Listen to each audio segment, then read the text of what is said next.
왕의 침소로 제3장 중보의 생활 방식을 개발하라.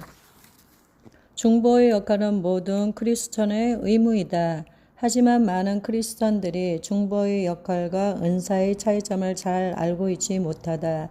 피터 와그너 박사는 방패 기도에서 이런 차이점에 대한 통찰력을 제시해주고 있다. 이해 없이 모든 크리스천은 대개 은사와 비슷한 역할을 가지고 있다. 예를 들면 크리스천이라고 다 전도의 은사가 있는 것은 아니지만 모든 크리스천은 그리스도의 증인이 되어 사람들을 주께로 이끄는 역할을 갖고 있다. 예수님께서는 만일 기도한다면 이라 하지 않고 기도할 때라고 말씀하셨다. 모든 신자들에게 있어 기도하는 것은 대단히 중요한 일이다. 그러므로 결론적으로 말하거니와 모든 크리스천에게 중보의 역할이 주어져 있다. 하지만 기도하는 모든 자에게 중보의 은사가 주어진 것은 아니다. 많은 역할, 다른 부르심. 나는 중보의 은사를 친밀한 관계 속에서 상당 기간 동안 기도할 수 있는 그리스도가 주신 특별한 은혜라고 정의한다. 그렇다고 이런 은사가 중보자를 다른 사람들보다 하나님께 더 특별한 사람으로 만들지는 않는다. 단지 더 기도할 수 있게 할 뿐이다.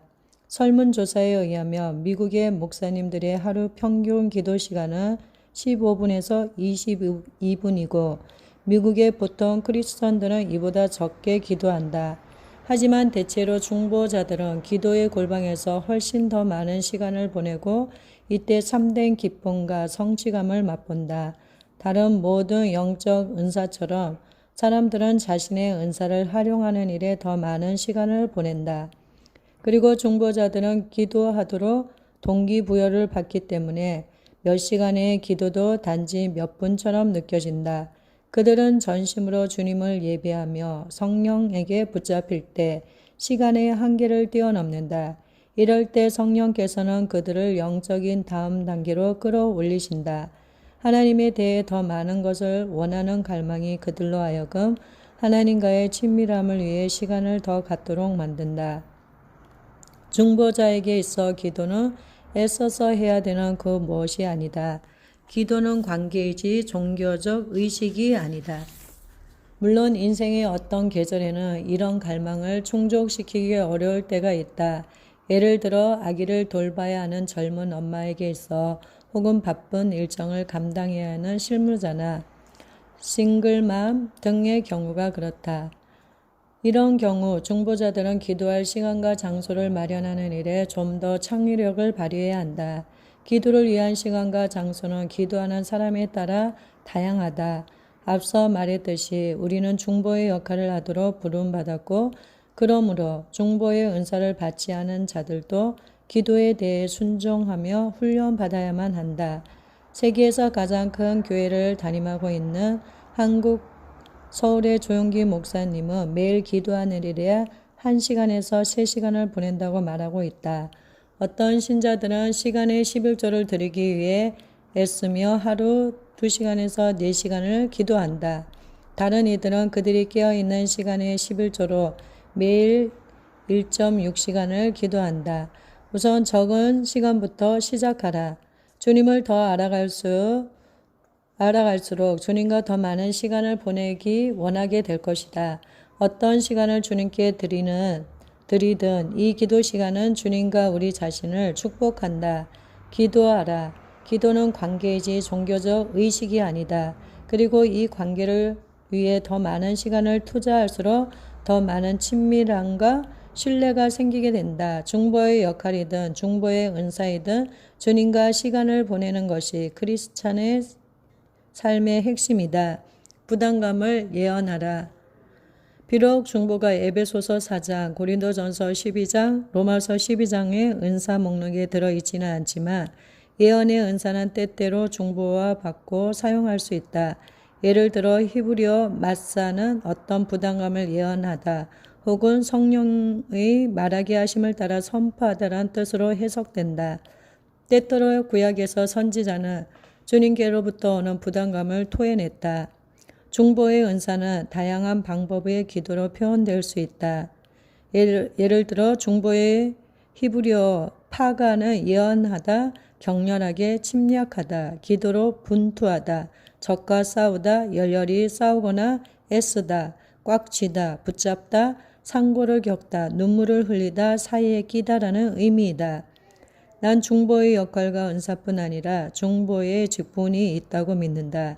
이 직분은 중보의 은사와 다스림의 은사가 그리스도의 몸 안에서 지도자 은사와 연결될 때 인정받는다.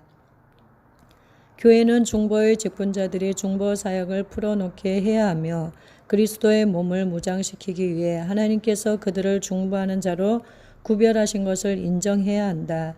중보의 직분으로 부름받은 사람들은 흔히 중보의 열정을 타인에게 전수한다. 중보의 직분으로 부름받은 사람들은 하나님 보좌 앞에 영적인 부담감을 가져갈 뿐 아니라 다른 사람들에게 비슷한 은사와 소명을 불어넣는다. 중보의 역할이든 은사든 혹은 중보의 직분이든 이 모두는 그리스도의 몸 가운데 꼭 필요하고 참된 부르심이며 합력하여 주님의 목적을 이룬다. 몸 가운데 있는 그분의 목적을 이루기 위해서 각각의 중보자들은 자신의 부르심을 알 필요가 있다. 고린도전서 12장에서 가르치는 바와 같이 어떤 사람은 눈, 어떤 사람은 발, 또 다른 사람은 귀의 기능을 한다. 비록 몸의 지체가 각각 여러 가지 은사로 기능하지만 그리스도를 섬기는 일에는 하나가 된다. 중보, 한 사람 많은 은사. 섬김에 있어서 하나됨은 은사의 다양성에서 가장 잘 볼 수 있다. 각 사람들에게 조합되어 있는 은사는 다른 사람의 것과 같지 않다.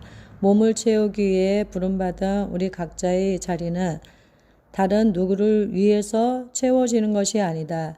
그러므로 만일 우리가 다른 사람을 흉내낸다면 좌절하고 비효율적이 될 뿐 아니라 혼란에 빠질 것이다. 다른 사람과 경쟁하는 것은 육체의 일이다. 우리는 서로의 육체를 본받을 것이 아니라 그리스도를 본받아야 한다.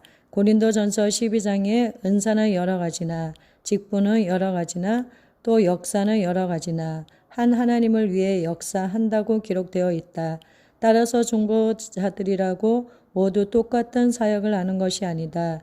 예를 들어 중보자들에게 긍휼의 은사와 가르침의 은사 혹은 지식의 말씀의 은사처럼 서로 다른 은사가 있을 때 다른 식으로 기도하게 될 것이고 그 결과 각기 다른 사역을 하게 된다.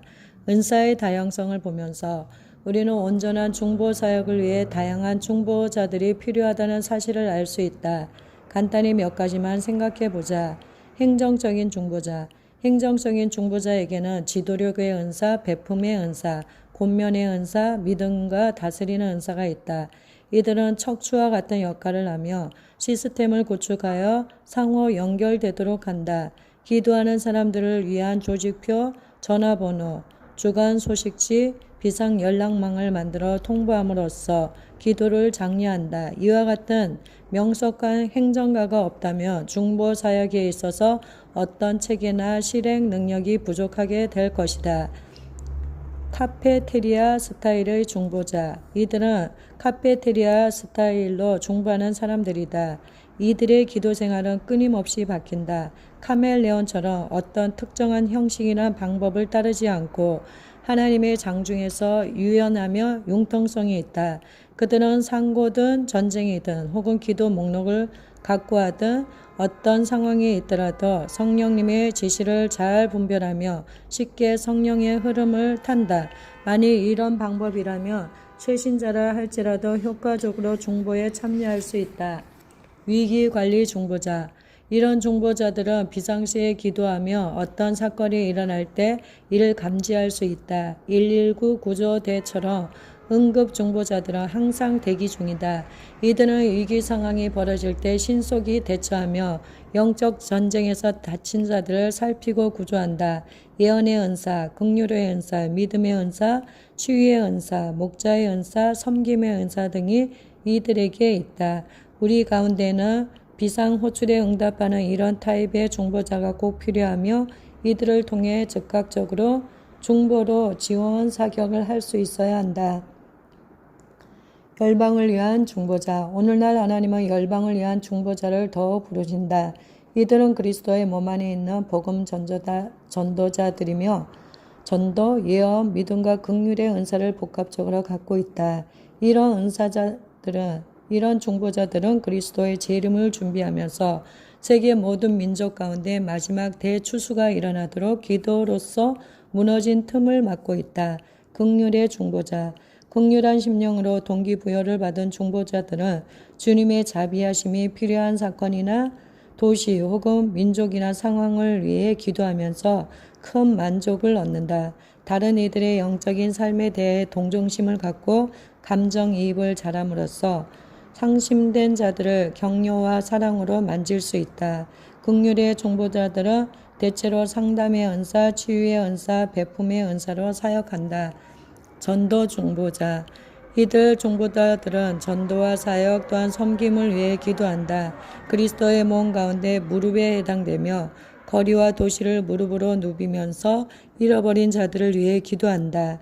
이들의 기도를 통해 어떤 지역의 특정인에게 사역자가 보냄을 받고 그 사람을 통해 잃어버린 영혼을 그리스도께 인도하는 일이 자주 일어난다. 이런 중보자에게는 대체로 믿음의 은사, 섬김의 은사, 전도의 은사가 있다. 기도 목록 중보자. 어떤 중보자는 기도 목록을 가지고 기도하며 행정의 은사나 로마서 12장에 언급된 가르치는 은사를 가지고 있다. 기도 목록 중보자는 하나님이 주신 과제를 정리한 기도 목록을 가지고 신실하게 기도하면서 훈련받는 경향이 있다. 가끔 급박한 요구나 예언적인 지시를 받기도 하지만 그들의 우선순위는 기도 목록에 있는 사람들과 환경들과 문제들에 대해 인내하며 끈기 있게 기도하는 것이다. 예언적 중보자. 하나님께 말하는 것만큼이나 하나님께 듣는 예언적 중보자들이 있다. 권면, 믿음, 지혜, 지식의 말씀과 분별의 은사가 이들에게 솟아나온다. 사도 바울은 고린도전서 12장에서 몸의 눈과 귀를 언급하면서 온몸이 눈이면 들을 수가 없다고 지적하고 있다. 하나님은 마음에 있는 비밀과 사역의 전략들을 눈과 귀에 해당되는 예언적 중보자들과 자주 나누신다. 하나님은 당신의 계획을 그들에게 계시하시며 때로 원수의 계획까지도 계시해 주신다. 특별 임무 중보자. 그 밖에 종교, 정치, 사회 지도자들을 위해 기도하는 특별한 임무를 띠 중보자들이 있다. 이들은 목양하는 목자의 은사를 가지고 기도로 사역하고 보살피는 것을 좋아하며 국률한 마음으로 자주 중보한다. 특별 임무 중보자의 우선적인 관심은 그리스도의 몸을 보호하고 돌보는 데 있다. 또한 그들은 자신이 기도하고 있는 지도자들을 마음 깊이 두며 때때로 그들의 감정을 함께 느낀다. 만일 지도자들이 이와 같은 중보자들의 돌아보는 마음을 올바로 인식하지 못한다며 서로 오해가 생길 수도 있다. 영적 전투 중보자.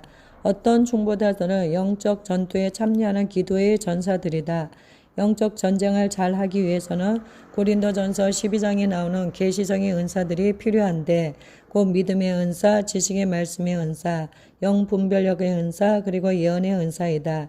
기도 전사들은 하늘에서 벌어지는 전쟁에 대해서 잘 알고 있다. 만약 그리스도의 몸인 교회가 이들 중보자들을 이해하지 못하고 이들에게 배우지 않는다며 영적 전투가 어떻게 전개되는지 알 수 없을 것이다. 끊임없이 하늘을 탐지하는 영적이 레이더처럼 작동한다. 어디 한 곳으로 기도가 모아질 때 기도의 전사들에게는 그리스도 몸의 눈이 될 수 있는 은사가 있다.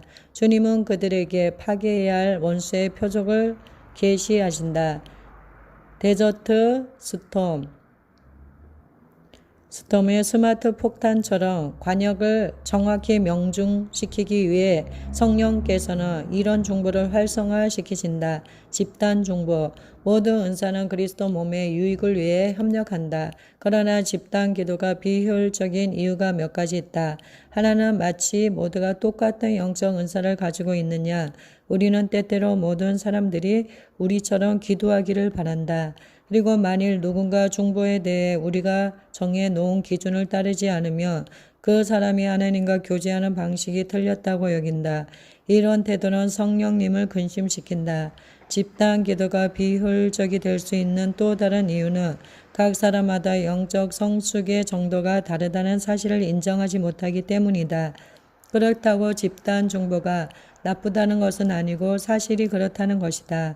어떤 사람이 다른 사람의 기름 부음을 흉내낼 때 그룹 전체가 괴로울 뿐 아니라 성령님 또한 근심하신다. 로마서 12장 3절은 주의를 준다. 마땅히 생각할 그 이상의 생각을 품지 말고 오직 하나님께서 각 사람에게 나눠주신 믿음의 분량대로 지혜롭게 생각하라. 거룩한 혼란. 협력하는 몸 안에 있는 사람들의 각기 다른 독특성에 대한 이해가 부족하고 기대가 채워지지 않을 때 거룩한 혼란이 일어날 수 있다. 예를 들어 기도 모임이 시작한다. 한 형제가 극률한 마음이 일어나 기도를 하는데 열정과 눈물이 쏟아져 나온다. 마치 무언가 안에서 폭발한 듯 했다. 하지만 그의 억제되지 않은 감정 표현이 옆에 있던 여성을 짜증나게 했다. 이 여성의 주된 은사는 행정의 은사였다. 그래서 그녀는 저들이 내게 이 그룹을 조직하라고 하면 정말 무언가를 해낼 텐데 라고 속으로 말한다. 방 저쪽에는 영적 전쟁을 분별하는 한 중보자가 있다. 강력한 영분별의 은사로 이 신자는 전투 기도로 거세게 대항한다. 그녀는 예언적 열정을 가지고 허공을 손으로 격파하며 어둠의 주관자들을 향해 무섭게 소리친다. 방 안에 앉아있는 다른 사람들은 하나님 불쌍한 이 여인을 제발 진정시켜 주세요. 누구라도 그녀에게 프로젝트 우울증 치료제를 좀 갖다 주게 해주세요. 라고 속으로 기도한다. 다음으로 항상 기도 목록을 가지고 기도하는 남자가 있다. 그에게는 그렇게 하지 않는 것이 일종의 죄악이다. 그가 미리 짜놓은 대로 기도할 때 어떤 사람들이 와서 그건 시간 낭비야 라고 말한다며 이런 하나님의 마음을 아프게 한다. 그 다음으로 노련한 기도의 전사가 들어와 품위 있고 우아하게 기도할 때 나머지 사람들은 완전히 기죽게 한다. 마침내 완전히 궤도를 벗어나 있는 사람이 기도하기 시작한다. 그룹은 인종 분열에 대한 화합을 기도하는데 이 사람은 기어를 받고 하수교에 빠진 강아지를 위해 기도하기 시작한다. 초점도 없고 흐름도 없다. 뒤죽박죽 혼란스럽게 마쳤다. 무엇이 해결책인가?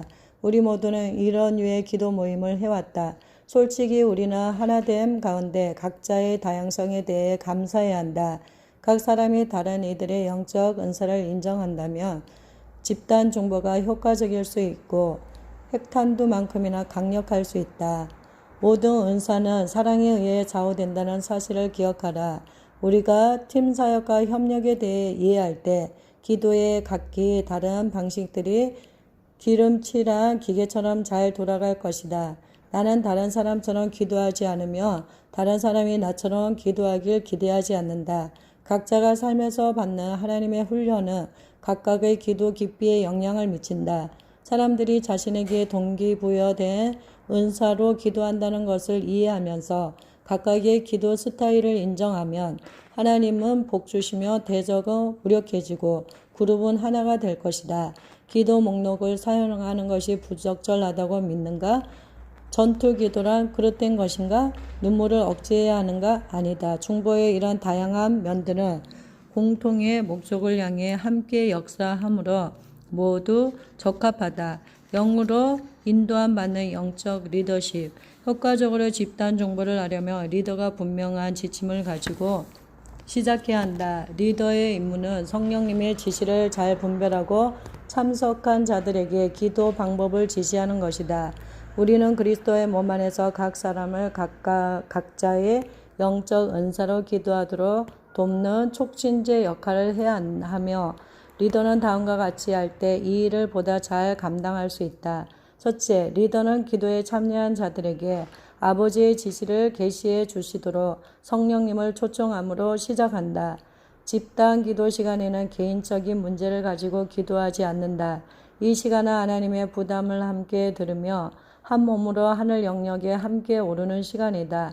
강력한 중보는 기도하는 각 사람들의 특성을 저해하지 않으면서 흘러간다. 두 번째, 리더는 집단 기도 시간에 다음과 같이 분명하지만 배려 있게 방향을 제시할 책임이 있다. 궤도를 벗어나 기도하는 사람에게 부드럽게 제지하며 본 주제로 되돌아가게 한다.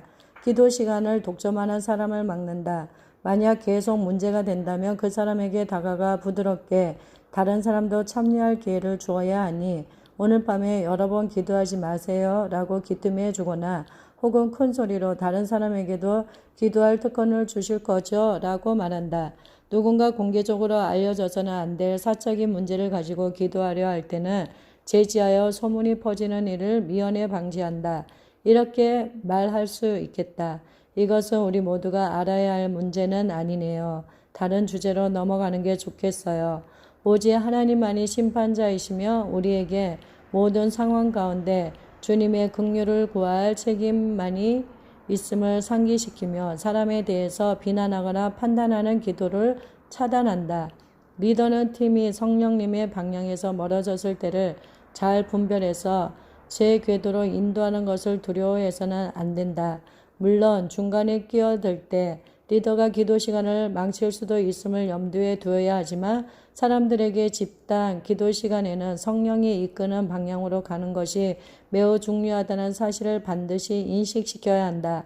나 역시 때때로 기도 시간을 엉망으로 만들 때도 있었지만 사람들의 조언에 귀를 기울였고 겸손한 태도를 유지했기 때문에 우리 기도 그룹은 나를 잘 따라주었다.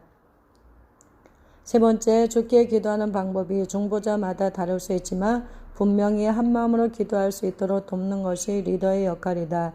중보 기도를 할 때 생각들을 하나의 흐름으로 유지시켜야 한다. 가령 보스니아로 시작한다면 보스니아의 정치적 불안에서 다음은 보스니아 어린이들로 그리고 그 다음에는 보스니아의 구원 문제로 진행될 수 있다. 대체로 기도의 흐름이 바뀔 때 분위기가 산만해진다. 보스니아의 정치적 불안으로 시작해서 다음은 인도의 낙태 문제로 넘어가고 그 다음에는 주일 오전 찬양 예배에 대한 기도로 진행된다면 그 결과가 어떻겠는가? 아마 기도가 산산이 흩어지고 말 것이다. 그러므로 리더의 책임은 그룹 가운데 생각이 하나로 모아지도록 유지시키는 일이다. 연합은 잠잠한 가운데 나타날 수 있다. 거룩한 침묵을 통해 모두가 현 시점에서의 아버지의 뜻이 무엇인지 분별할 수 있다. 어쩌면 한 여인이 불쑥 일어나 이웃과 살고 있는 흑인들을 따돌린 것에 대해 교회를 대신해 열정적으로 주께 용서를 구할 수 있다. 그녀가 몸부림치며 울자 모두들 이 기도에 합류한다. 그러자 전도의 부담을 가졌던 한 남자 성도가 진지하게 도시에 있는 흑인들의 구원을 주께 구하며 전도의 문이 열리기를 기도한다. 즉시 또 한 성도가 이웃 흑인의 감정을 상하게 한 것을 뜨겁게 회개하고 앞으로 잘 하겠노라고 주님께 약속드린다. 성령님은 가르치는 은사가 있는 사람에게 연합에 관한 성경의 한 부분을 읽게 하시고 예언적인 은사가 있는 사람에게 격려의 말씀을 전하게 하신다. 잠시 후 또 다른 사람이 그 나라 가운데 인종 간의 화해와 치유가 일어나기를 위해 절규한다. 한 마음으로 연합하여 기도에 몰입할 때 하나님을 믿는 믿음이 솟구친다. 중보는 화해에 초점을 맞추어 진행되며 이윽고 부담감이 떠날 때 자발적인 박수가 터진다. 그런 후 또다시 거룩한 침묵이 그룹을 덮으며 모두는 하나님의 임재를 느낀다. 연합된 집단 중보가 또다시 시작된 것이다. 리더는 이 모임을 마무리하며 하나님께서 개인 또는 집단에게 하신 말씀에 대해 나누는 시간을 갖는다. 이렇게 정리하는 시간은 모임의 목적과 균형 그리고 연합에 대해 깨우쳐 준다. 균형 잡힌 그리스도의 몸. 깨달은 바와 같이 중보의 사역은 몸의 여러 은사들을 필요로 한다. 이 모든 은사들이 함께 일하고 기도할 때 몸을 건강하게 한다. 그러나 고린도전서 12장에 언급된 분별의 은사는 그리스도의 몸이 받은 것을 가지고 균형과 책임을 잘 유지하도록 돕는다. 이런 분별을 위해 주님은 흔히 중보자들에게 꿈이나 신체적 증상들을 주므로 중보하게 하신다. 이를 통해 중보자들은 다른 이들의 삶에 일어나는 일을 알게 된다. 그러나 만약 신체적 증상들이 주님께로부터 오는 신호인 줄 깨닫지 못하고 그 부담으로부터 벗어나지 못하며 중보자는 정신병자나 편집증 환자가 될지도 모른다. 난 여러 해 상담을 하면서 많은 중보자들이 하나님이 주시는 부담을 잘못 이해해서 병원과 정신요양원에서 고생하고 있다는 사실을 알게 되었다. 하나님께로 오는 증상 때문에 의학적인 도움을 찾지만 사실 이들에게 필요한 것은 기도일 때가 많다. 그렇다고 신체의 화학적 불균형을 모두 부정하려는 의도는 아니다. 하지만 심리학적인 또는 생물학적인 문제조차도 영적인 이유에서 비롯될 수 있다는 점에 좀 더 주목해야 한다. 어떤 중보자들은 심신의학적인 문제가 있다고 손가락질 받아왔다. 심신의학적이란 단어는 두 가지 헬라어에서 유래한다. 첫 번째, 사이키란 단어는 영혼, 즉 반응의 핵심인 지정의를 뜻한다. 두 번째, 소마라는 단어는 몸을 말한다. 따라서 기도의 필요를 알리는 육체적인 증상에 반응하기를 무시하거나 거부함으로 말미암아 심신의학적 문제를 갖게 될 가능성이 있다. 부담을 지는 특징. 오랫동안 나는 중보자의 삶으로 부름받은 사람들에게 좋든지 아니든지 어떤 특징을 가지고 있다는 사실을 알게 되었다. 어떤 점에서 중보자는 부담을 지는 사람이다. 부담을 지는 사람이 되는 것은 힘들 수 있으며 신실함이 필요하다. 우선 아버지와 그분의 목적에 신실해야 한다. 우리는 아버지를 사랑하고 또 그분의 사랑을 받아야 한다. 우리 심령이 그분께 밀착될 때 다음 이야기처럼 그 사랑이 우리의 반응에 나타날 것이다. 거리를 지나가고 있는 한 할머니는 거의 자신만한 크기의 남자 아기를 업고 가는 작은 소녀를 보았다. 얘야, 너무 무거운 짐을 지고 가는 거 아니니? 라고 친절하게 할머니가 묻자 소녀는 살짝 뒤를 돌아보며 아니에요 할머니, 얘는 제 동생이에요 라고 말했다. 그러나 이장에서 잠깐 언급했듯이 분명한 이유 없이 엄습해오는 무거운 마음과 우울증을 오해할 수 있다.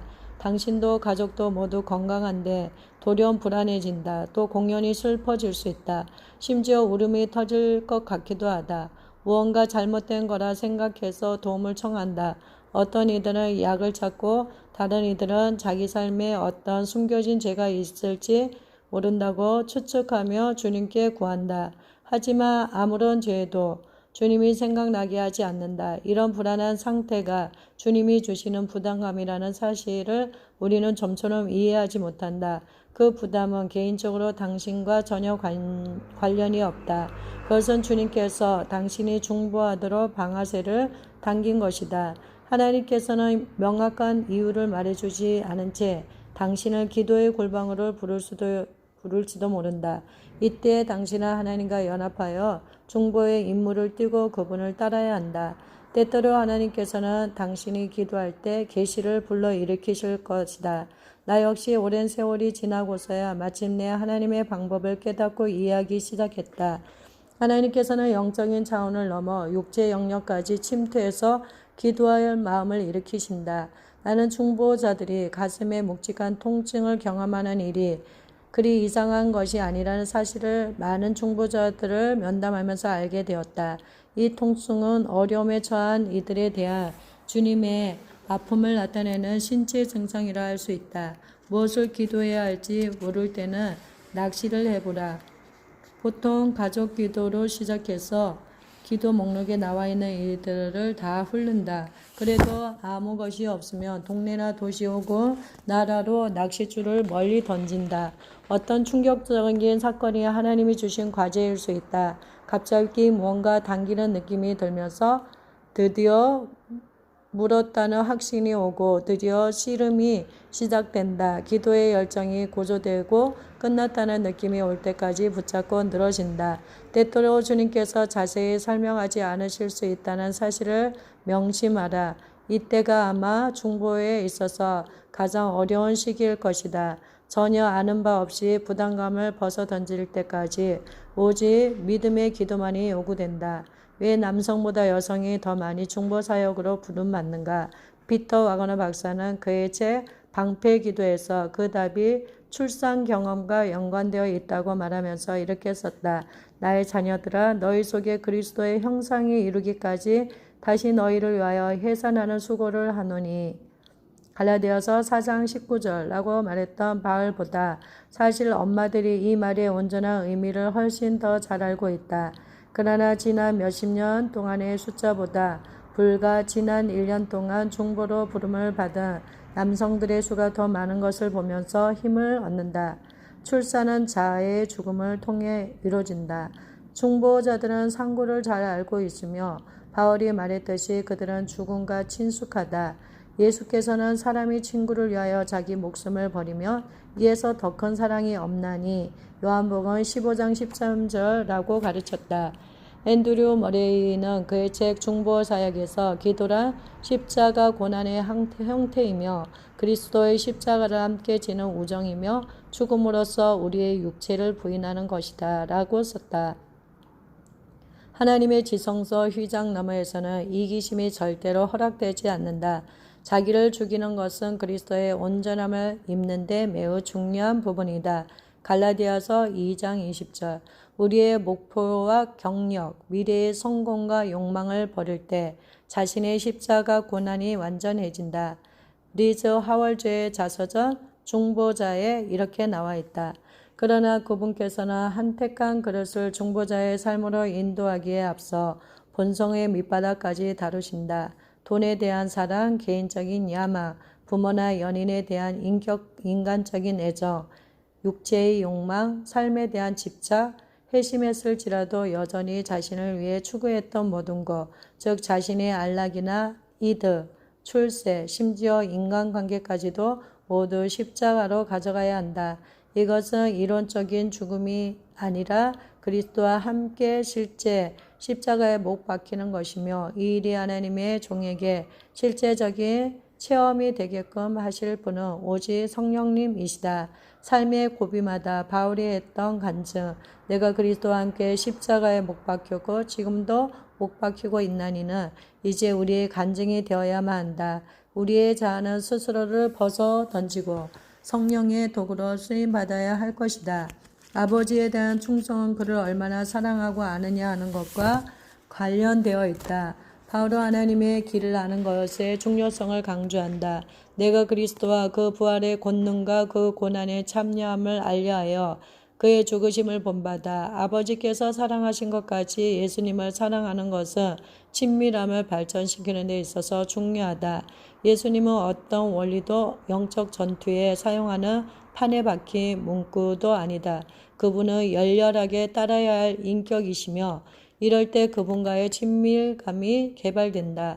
오늘날 몇 가지 위험스러운 경향이 있다. 어떤 중보자들은 적에게 미혹되어서 하나님과의 깊은 친밀감을 발전시키지 않고 전쟁을 수행한다. 이런 일은 드물긴 하지만 대단히 위험하다. 확실히 우리는 인간의 영혼을 노리는 원수와 전쟁하고 있다.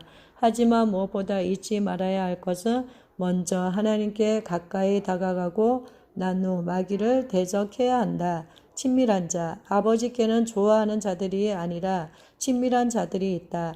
오늘날 그리스도의 몸은 그를 갈망하기 시작했다. 하지만 아버지와의 친밀함은 우리보다 아버지께서 더욱 원하고 계신다. 믿기 어렵겠지만 하나님은 그와 교제를 나눌 가정주부, 변호사, 배관공, 감정사, 교사 등 그 누구라도 찾고 계신다. 주님은 자신의 마음을 오직 기도의 골방에서 그의 임재를 기뻐하는 자들에게 열어 보이신다. 우리 대부분은 하나님의 마음의 비밀들을 알고 싶어한다. 그리고 삶의 그분의 기름 부음을 원한다. 그러나 기꺼이 그의 보좌 앞에 나아가는 투자를 하려 하지 않는다. 캔자스 시티에 있는 베트로 빈야드 헬로우십의 담임 목사였던 마이클 비클은 이렇게 말하고 있다. 우리에게 없는 것을 다른 사람에게 나누어 줄 수 없으나 생명을 나누지 않은 채 지식적인 가르침만 계속해서 줄 수도 있습니다. 우리 각자가 하나님과 갖는 친밀함의 정도를 결정하는 데 있어 중요한 역할을 하고 있습니다. 우리가 적은 분량의 친밀함에서 만족하고 있다면 그것이 우리가 경험하는 전부가 될 것입니다. 우리가 더 깊은 친밀함을 위해 대가를 치르려 한다면 우리는 그것을 경험할 것입니다. 그리스도인이 갖는 궁극적인 체험은 결국 하나님과의 친밀한 연합이다. 친밀함은 관계에 대한 우리의 필요에 만족을 줄 뿐만 아니라 부득불 그의 나라를 이 땅에 세우도록 우리로 중보하게 만든다. 당신은 당신의 비밀을 누구에게 털어놓는가? 아마도 신뢰할 수 있는 사람, 신중한 사람, 친하게 지내는 사람, 또 당신을 이해하고 당신과 일체감을 갖는 사람에게 털어놓을 것이다. 아버지가 찾는 사람도 바로 이런 사람이다. 그분은 그가 신뢰하는 자, 예정한 시간까지 다른 이들에게 그의 비밀을 누설치 않은 자와 마음의 비밀을 나눌 것이다. 성경에 이르기를 두루 다니며 환담하는 자는 남의 비밀을 누설하나 마음이 신실한 자는 그런 것을 숨기느니라. 잠언 11장 13절라고 했다. 신실한 자는 바울이 고린도 후서 12장에서 사과하지 않은 것처럼 하늘의 신비한 계시에 침 흘리지 않는다. 친밀한 중보자는 듣는 데 시간을 많이 보내야 한다. 일반적으로 기도는 쌍방향 대화이지만 다니엘에 기록된 바와 같이 듣기만 해야 할 때도 있다. 내가 그 말소리를 들었는데 그 말소리를 들을 때에 내가 얼굴을 땅에 대고 깊이 잠들었었느니라. 다니엘서 10장 9절. 하나님 앞에 잠잠히 있는 것은 그와의 관계에 있어서 중요한 열쇠이다. 이런 점에서 침묵은 정말 금이다. 고요한 방은 평화의 성전이요 믿음의 가정에는 의심이 멈추고 위로의 집에서 소망을 얻는다네. 능력의 원천 이 땅을 천국으로 만들고 예배의 전에서 기도할 처소를 찾네. 바로 오늘 이 모두를 내 마음에서 찾았도다. 우리는 침묵의 시간을 묵상하는 데 보내야만 한다. 보통 이해하듯 묵상이란 숙고하다, 곰곰이 생각하다 또는 생각에 몰두하다는 의미이다. 이것은 시간이 걸리면 연습이 필요한 훈련이다. 그러나 노려나 소매치기처럼 사탄은 우리 시간을 해방하고 우리 생각에서 하나님의 진리를 강탈하려 한다. 성공적인 묵상을 위해 세 가지 기본 요소가 필요하다. 제1요소, 홀로 있기. 하나님과 홀로 갖는 시간은 생각을 새롭게 하는 데 필요하다. 로마서 12장 2절은 우리에게 마음을 새롭게 함으로 변화를 받아 하나님의 선하시고 기뻐하시고 온전하신 뜻이 무엇인지 분별하도록 하라고 공고한다. 제2요소, 집중. 시편 1편 2절은 여호와의 율법을 즐거워하여 그 율법을 주야로 묵상하는 일에 집중해야 한다고 말한다. 또한 이사야 26장 3절은 우리 생각이 요동치지 못하게 하라고 가르친다. 주께서 심지가 견고한 자를 평강의 평강으로 지키시리니 이는 그가 주를 의지함이니이다. 6. 다시 말해 지정의가 활발히 작동하는 혼은 성령을 거슬러 싸움으로 우리는 혼을 향해 하나님 말씀에 복종하도록 가르쳐야 한다. 제3요소 연합. 우리는 물질적인 것과 영적인 실체를 연합할 수 있다. 빌립보서 4장 8절에 이르기를 정말로 형제들아 무엇이든지 참되며 무엇이든지 경건하며 무엇이든지 옳으며 무엇이든지 정결하며 무엇이든지 사랑할 만하며 무엇이든지 칭찬할 만하며 무슨 덕이 있든지 무슨 기림이 있든지 이것들을 생각하라고 했다. 이 말씀은 이러한 진리에 대해 묵상하라는 것이다. 그분의 말씀이 진리이므로 우리의 심령 속에 하나님 말씀을 가득 채울 때 이렇게 할 수 있다. 당신이 진리를 말하는데 어떤 문제가 있다면 당신 입으로부터 나오는 말이 참된지 묵상하다. 성경은 대저 그 마음의 생각이 어떠하면 그 위인도 그러하다고 단언한다. 이것은 유해지 사상이 아니라 하나님의 말씀이다. 조용히 앉아서 말씀이 당신 영혼을 먹이는 것을 익혀라. C.H. 스펄전은 신자의 묵상은 되새김질하는 수와 같다고 말했다. 묵상은 우리 심령과 삶에 달콤함과 영양분을 준다. 말씀 속에 있는 적절한 양분이 열매를 생산한다. 우리는 묵상함으로써 말씀을 소화시키며 영적 성장과 효과를 볼 수 있다. 하나님과 그분의 말씀을 분리하는 것은 불가능하다. 그러므로 우리가 그의 말씀 안에서 시간을 보낼수록 우리는 그를 더욱 닮게 될 것이다. 그리고 우리가 그를 닮아갈 때 우리 삶은 이타적인 모습이 될 것이다. 중보자, 사람을 돌보는 사람. 중보자는 대부분 사람들을 사랑하는 자가 된다. 그들은 사람을 알고 그들과 함께 맺길 원한다. 그리고 그들과 관계 맺길 원한다. 그들은 진정으로 사람에게 관심을 가질 뿐만 아니라 보통 분별의 은사, 종종 다른 사람들의 숨은 의도를 보도록 허락된 은사를 가지고 있다. 이 은사를 준 하나님의 목적은 그들로 엿보게 하는 데 있지 않고 기도하게 하는 데 있다. 이런 통찰력이 잘못 사용되며 중보자는 판단하게 되고 참견하게 되고 의심하게 되고 지배하려 들 수 있다. 적절하게 사용될 때 분별하는 은사는 기도의 영적인 계시와 능력을 가져올 수 있다. 에디와 나는 1970년대와 80년대 복음 전도자로 미국을 순회하며 이런 사실을 깨닫게 되었다. 목사님의 초청으로 우리는 한 교회에서 2주간 저녁 집회를 열기도 했었다. 어떤 때 우리는 함께 찬양 인도를 했고 어떤 때는 에디가 설교했다. 1970년대 초 어느 날 에디와 나는 이삿짐 차를 탄 캠핑카를 운전해서 어느 교회 주차장에 도착했다. 그 교회에서 한 주간 동안 찬양 인도자로 섬기게 되어 있었다. 점심시간이라 에디는 교회의 요람을 갖고 차로 돌아왔다. 남편이 목사님이 오시기를 누워 기다리는 동안 나는 요람을 쭉 훑어보았다. 사진들을 보면서 그들을 위해 기도하기 시작했다. 비록 이들을 만난 적은 없지만 성령님께서 내게 그들에 대해 계시해주고 계셨다.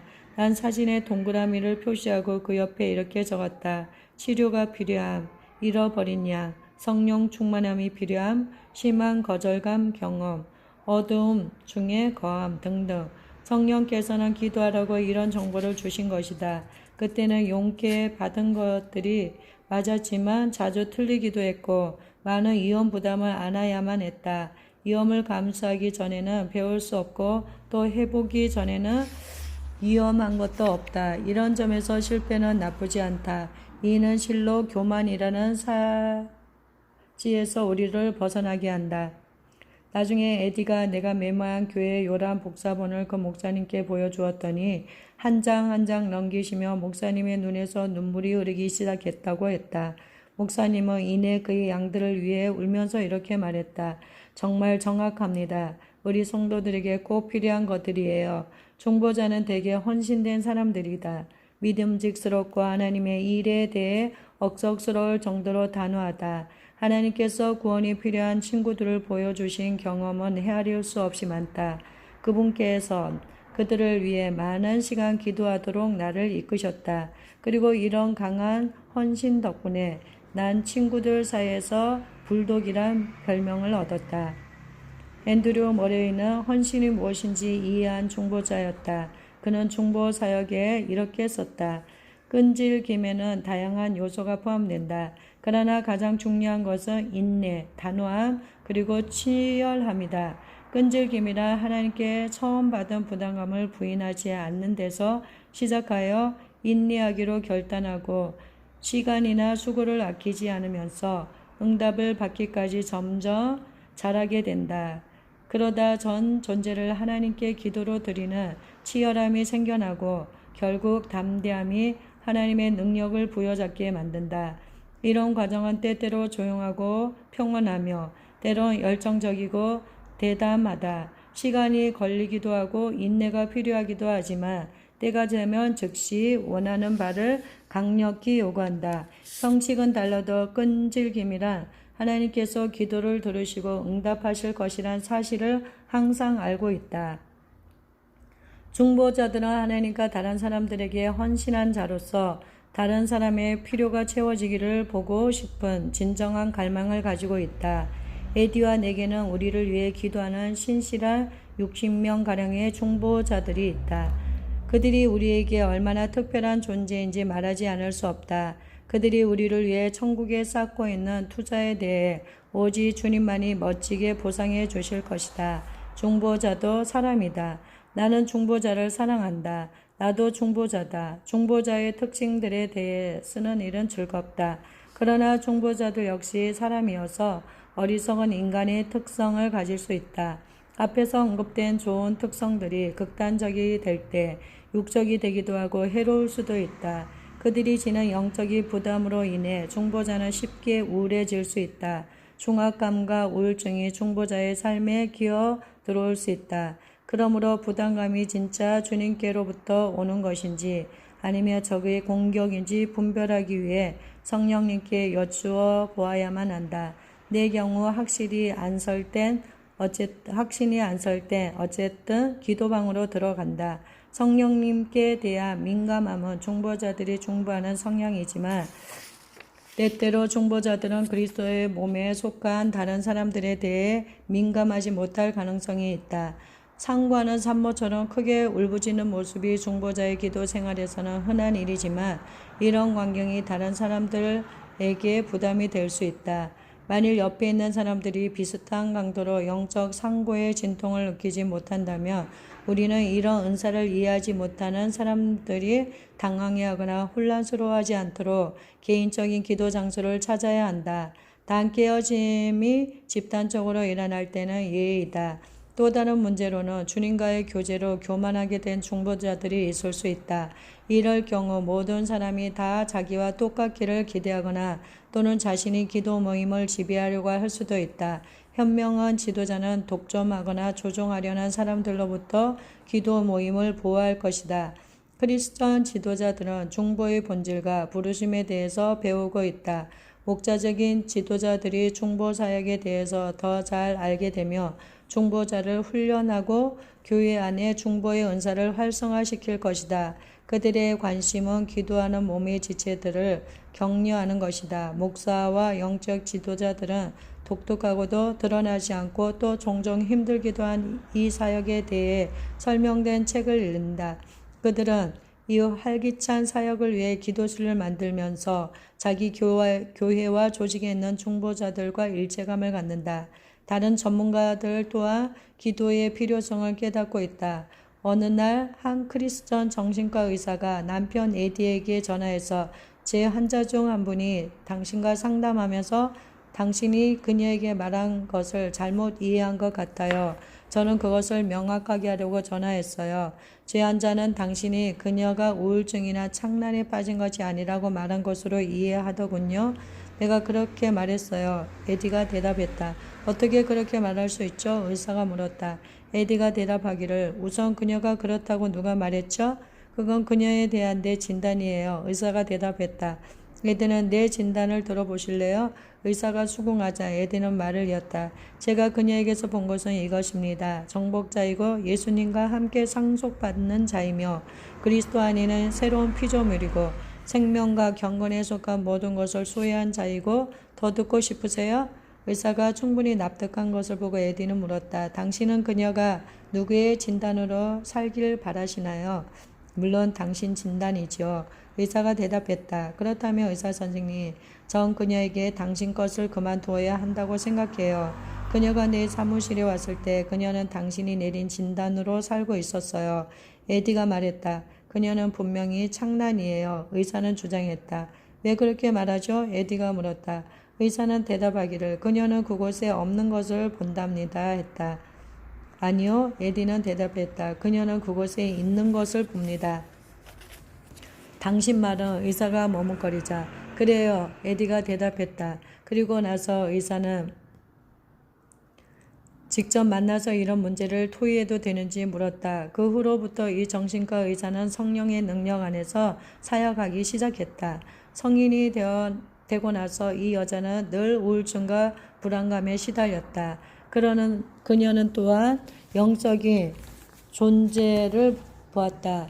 그녀와 기도하는 동안 주님께서는 에디에게 이 여성이 중보자라는 계시를 주셨다. 그녀는 하나님이 주시는 부담감과 또 기도로 그것을 풀어내는 방법을 전혀 알지 못했다. 그 결과 그녀의 관심을 끄는 것이 고 하늘 아버지의 관심이라는 사실을 깨닫지 못했던 것이다. 또 그녀에게 영적인 눈이 열려 있는 것이 하나님께서 주신 선물로 이를 통해 하나님께서는 기도의 골방으로 영적 전투를 할 수 있도록 그녀를 무장시키고 계시다는 사실도 알지 못했다. 그녀는 이것이 저주가 아니라 부르심이라는 것을 깨닫고 나서 자유로워졌다. 좋은 의도에서 그녀를 도우려던 상담자들은 기도의 부담감을 바로 그녀의 문제라고 말했고 결국 그녀는 하나님께서 그녀 심령에 두신 그 부담감을 치료하기 위해 이제껏 약을 먹었던 것이다. 하지만 그녀에게 진정으로 필요했던 것은 성경적인 가르침과 격려로 하나님이 그녀를 부른 사역을 이해하도록 하는 일이었다. 시간이 걸린다. 어떤 정보가 우리를 변화시킬 수 없다. 하나님과 친밀해지도록 만드는 공식 또한 없다. 다만 꾸준히 중보의 생활을 지속 발전시켜야 한다. 우리의 속사람은 정원과 같아서 기도의 훈련을 통해 비료를 주고 물을 주고 가지를 치고 열매를 맺도록 해야 한다. 여느 정원과 마찬가지로 성장하는 것이 눈에 보이려면 시간이 걸린다. 평생이 걸리는 발달 과정 속에는 항상 힘든 계절과 볕 맑은 날이 있게 마련이다. 하지만 이런 계절을 통과하며 힘의 근원이신 예수 그리스도께 더 깊이 뿌리 내린다. 다음 예화는 이런 원칙을 잘 보여준다. 한 학생이 교장 선생님께 좀 빨리 과정을 끝내는 방법이 있는지 물었다. 오, 그럼 교장 선생님은 대답했다. 하지만 그것은 내가 무엇이 되고 싶은지에 달려있지. 하나님께서 참나무를 만드시려면 100년이 걸리시지만 호박이야 단 넉 달 만에도 만드실 수 있으니까 하나님은 당신이 영적인 호박이 아니라 참나무가 되길 바라신다. 참나무가 되기 위해서는 뿌리가 깊이 내려져야 한다. 당신이 단지 호박이 되고 싶다면 당신의 뿌리는 얕게 내렸을 것이고 하나님과 지성소에서 매우 오랜 시간을 머물 수 있는 생명력을 갖지 못할 것이다. 날 흔들어 주세요. 주님, 날 흔들어 주세요. 어찌 되어도 좋아요. 세상을 향해 열정을 품은 내 심장을 흔들어 주세요. 날 흔들어 주세요. 주라고, 가라고, 무엇보다 기도하라고. 여전히 깊은 어둠이 드리워 있는 이 땅 위에 십자가가 높이 올려지지 않은 광야에 핏빛 붉은 깃발이 펄럭일 때까지 날 흔들어 주세요. 잘 흔들어 주세요. 오 주님, 날 흔들어 주세요. 주님의 심장은 강렬한 사랑의 불로 뒤흔들려 결국 독생자까지 내어주셨군요. 주님의 가장 사랑하는 그 아들을 죽음의 십자가로 이제 저도 나아갑니다. 나를 흔들어 주세요. 주님께 내 자신을 되돌려 드리게. 그래서 나를 통해 또다시 주님께서 누군가에게 주님을 주실 수 있도록. 사랑은 친밀함의 기초이며 친밀함은 효과적인 중보의 기초가 된다. 중보는 일이 아니라 당신과 하늘 아버지 사이에 발전되는 사랑의 관계이다. 중보는 하나님 심장에 갖다 대는 청진기이다. 그분의 심장 박동 소리를 듣는 시간이 갈수록 깊어진다. 그분에게 귀 기울일수록 그분의 사역을, 그분의 목소리를 더 잘 알게 된다. 그분의 임재 가운데 머무는 시간이 우리를 변화시킬 것이다. 휘장 넘어 그분과 함께 여행할 때 우리는 중보라는 제사장의 특권을 경험하게 될 것이다. 휘장 넘어 내가 경험할 여행에 대해 나눌 터이니 참여하라. 생각해 봅시다. 첫 번째, 의무로 혹은 종교적 의식으로 아니면 책임감 때문에 기도하는 함정에 빠진 적이 계십니까? 다른 사람들의 당연한 기대로부터 자유하기 원하십니까? 정보에 대해서 배울 때 인내하겠습니까? 두 번째, 당신이 갖고 있는 영적인 은사에 따라 중보하도록 동기를 유발하는 문제가 다를 것입니다. 당신은 어떤 타입의 중보자입니까? 세 번째, 사탄을 불안하게 만들 연합된 집단 중보는 무엇을 목표로 합니까? 당신의 영향력 아래 있는 사람들을 격려하여 각자의 다양한 기도 스타일을 인정할 수 있도록 하겠습니까? 네 번째, 집단 기도 때 효과적으로 기도하기 위해 은사로 무장된 중보자가 되어야만 할까요? 혹시 두려움 때문에 성령께서 당신에게 독특하게 주신 은사를 따라 기도하기보다 다른 사람들을 흉내내고 있지는 않습니까?